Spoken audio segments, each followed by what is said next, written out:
দ্বিতীয়তে আমাদের মাঝে হাফেজ হয়েছেন হাফেজ মোহাম্মদ সুলাইমান হোসেন, পিতা সাইদুল ইসলাম, গ্রাম সলিমনগর, পঞ্চগড় জেলা। গ্রাম সলিমনগর, পঞ্চগড় জেলা।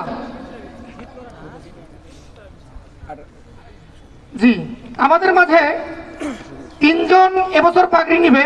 তৃতীয় নম্বরে যিনি হাফেজ হয়েছেন মোহাম্মদ জিয়াদ হোসেন, পিতা কাউসার হোসেন, গ্রাম বাঁশবাড়িয়া, বিরামপুর জেলা।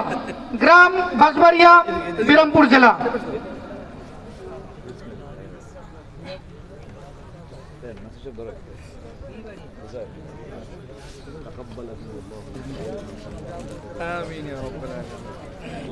যাক আলহামদুলিল্লাহ, হাফেজ ছাত্রদের পাগড়ি প্রদান হলো।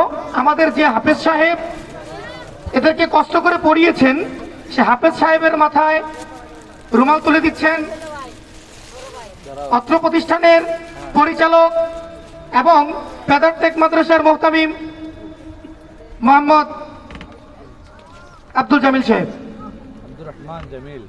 আব্দুর রহমান জামিল সাহেব।